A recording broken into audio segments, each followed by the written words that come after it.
setting the things properly. Growth means elegant policies are quite clear. Right? Education like smart classes we are having. We are taking online classes. This is growth. You are getting my point. This is growth. And moreover, when we talk growth,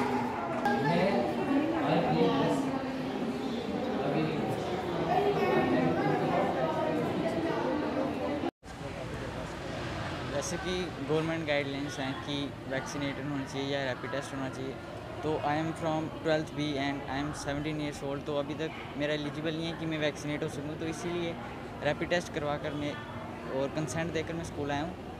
और मतलब कि offline class में ऐसा होता था कि time limitation होती थी, पूरा मतलब क्लास अटेंड नहीं हो पाती थी, कभी कभी नेटवर्क प्रॉब्लम होता था कभी, इसलिए offline class is much better than online, तो इसीलिए मतलब I am happy with that. हम कितनी देर के बाद स्कूल आए हैं, काफ़ी अच्छा लग रहा है। और ऑनलाइन से डाउट क्लियर हो जाते थे आपके या? नहीं, डाउट्स बहुत रह जाते थे क्योंकि टीचर्स को हर बच्चे का डाउट लेना होता था। कभी कभी क्लास खुद बंद हो जाती थी, नेटवर्क इशू बहुत आता था स्कूल की साइड से भी और हमारी साइड से भी, क्योंकि जिनके घर वाईफाई नहीं है उनको काफ़ी प्रॉब्लम होती थी, काफ़ी सफ़र करते थे वो बच्चे। तो बस अब स्कूल आए हैं, होप्स होगी ये बंद ना हो, स्कूल अब खुले रहें। समझ रहे हैं कि शायद हमारे स्कूल 1.5 साल के बाद अब ओपन हो रहे हैं। कितनी देर तक ओपन रहेंगे हमें ये भी नहीं मालूम।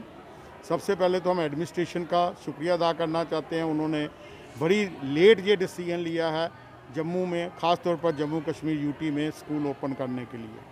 बाकी सभी स्टेट्स में स्कूल खुल गए हुए थे, सिर्फ हमारी स्टेट थी जो वेट कर रही थी कि कब हमारी गवर्नमेंट, हमारी एडमिनिस्ट्रेशन से ये आर्डर आता है। पर जब आर्डर भी आया तो हमें इतना कोई ख़ास उसमें ना पेरेंट्स को खुशी हुई, क्योंकि उसमें कंडीशन लगाई हुई थी। वो जो कंडीशन थी उसके कारण पेरेंट्स आज भी बड़े परेशान हैं, क्योंकि उनका बच्चा अभी 18 ईयर्स का हुआ नहीं है, उसको वैक्सीनेशन हुई नहीं है, और विदाउट वैक्सीनेशन उन्होंने कहा बच्चे को 12th के अंदर क्लास में एंटर नहीं कराना है स्कूल में। 10th क्लास के लिए उन्होंने कंडीशन रखी थी कि रैपिड टेस्ट हो या RT-PCR टेस्ट हो, वो बच्चों ने करा लिया हुआ है। उसमें भी बड़ी प्रॉब्लम आ रही है, क्योंकि बहुत से बच्चों को पेमेंट की पेरेंट्स को प्रॉब्लम आती है। वो पेड टेस्ट है, गवर्नमेंट की तरफ से इतनी फैसिलिटी शायद अभी प्रोवाइड नहीं हो रही हैं, जिसके कारण पेरेंट्स सफ़र कर रहे हैं। तो हम अपील कर रहे हैं गवर्नमेंट से कि ये जो कंडीशनल उन्होंने इंस्टीट्यूशन खोले हैं, 50% तो बिल्कुल ठीक है कि 50% ही बच्चे एंटर करने चाहिए डेली, पर ये जो कंडीशंस हैं इनको अगर वो सिंप्लीफाई कर सकें तो हमें अच्छा लगेगा, पेरेंट्स इसको वेलकम करें।